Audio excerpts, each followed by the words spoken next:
గురువారం నాడు మీడియాతో మాట్లాడిన రఘురామరాజు ఏమీ జరగకుండానే వాళ్ళు చేసింది వీళ్ళు చేస్తారేమోనని భయపడి కొట్టేస్తున్నారు, చంపేస్తున్నారు అని అంటున్నారు. వైసీపీ నేతలపై ఫైర్ అయ్యారు.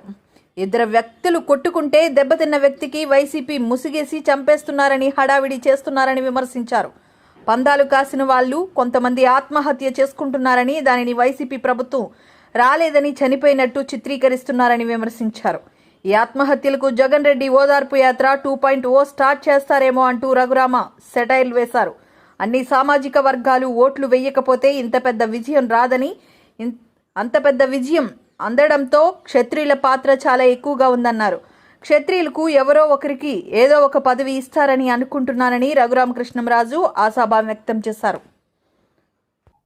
మళ్ళీ పర్యటించి ఆ గ్రామాల్లో ఉన్న ప్రజలందరికీ కూడా, ప్రతి గ్రామం కొంత సమయం పడుతుంది, ఒక 10 రోజులు పట్టవచ్చు, ప్రతి గ్రామం కూడా వెళ్ళి ఆ గ్రామంలో ఉన్న తెలుగుదేశం, జనసేన, భారతీయ జనతా పార్టీ నాయకుల్ని, కార్యకర్తలనే కాకుండా నన్ను వ్యక్తిగతంగా అభిమానించి మరి నా విజయానికి దోహదపడిన ప్రజలందరికీ కూడా నేను వారందరినీ కలిసి ధన్యవాదాలు చెప్పుకునే కార్యక్రమం రేపు అసెంబ్లీ సమావేశాలు అయిన వెంటనే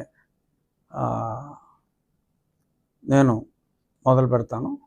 సో మీడియా ముఖంగా అందరికీ కూడా ఇది తెలియచేయాలనేది నా ఆకాంక్ష. ఇక మీరు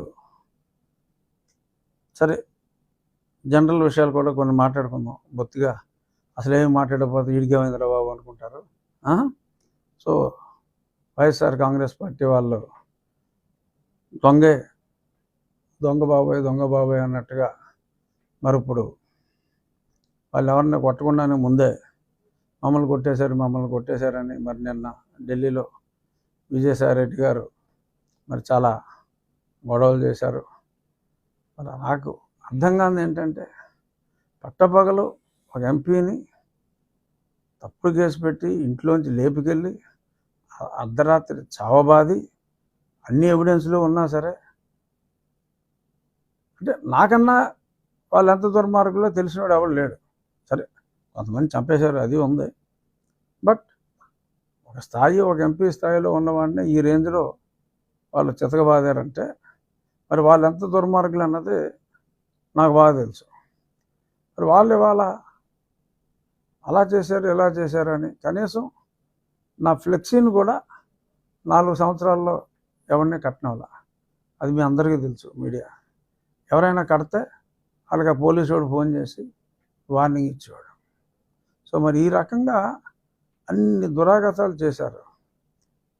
ఇప్పుడు అసలు ఏమీ జరగకుండానే వాళ్ళు చేసింది వీళ్ళు రిపీట్ చేస్తారేమో అనే భయంతో ముందే అమ్మోయ్ బాబాయ్ కొట్టేస్తున్నారు, చంపేస్తున్నారు.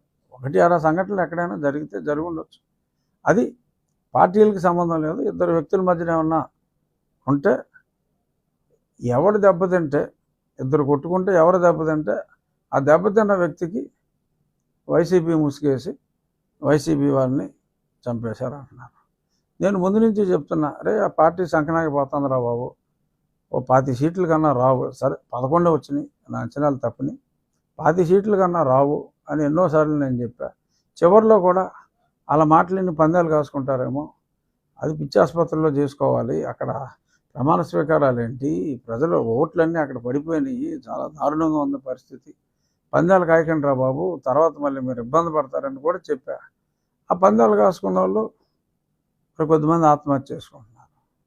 సో మనస్తాపంతో ఆత్మహత్య అని చెప్పి, వైసీపీ రాలేదని మనస్తాపంతో ఆత్మహత్యలు అని చెప్పి, మళ్ళీ దానికి ఒక డిఫరెంట్ మీనింగు. మళ్ళీ జగన్మోహన్ రెడ్డి గారు బహుశా ఓదార్పు యాత్ర 2.0 స్టార్ట్ చేస్తారేమో, నాకు తెలియదు. నేను ఇంకా ఈ రోజు నుంచి వ్యక్తిగతంగా జగన్మోహన్ రెడ్డి గారి గురించి నేను మాట్లాడదలుచుకోవాలి. ఎందుకంటే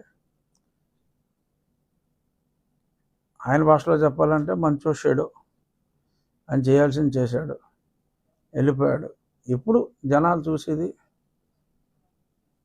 మేమేం చేస్తాం, మేమిచ్చిన హామీలు ఎలా నెరవేరుస్తాం, ఎన్నో హామీలు ఇచ్చాం, ఆ హామీలు నెరవేరుస్తారా లేదా అనే దాని మీద జనం దృష్టి ఉంటుంది తప్ప జనాల దృష్టి ఇంకా జగన్మోహన్ రెడ్డి గారి మీద కానీ వైఎస్ఆర్ కాంగ్రెస్ పార్టీ మీద కానీ ఉండదు, ఉండకూడదు కూడా, అనవసరం.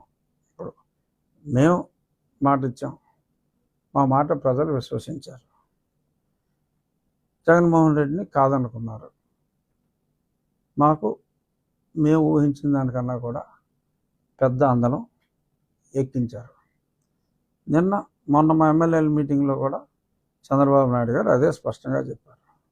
మనకి ప్రజలు అధికారం ఇవ్వలేదు, మనకి ప్రజలు ఒక బాధ్యత అప్పచెప్పారు.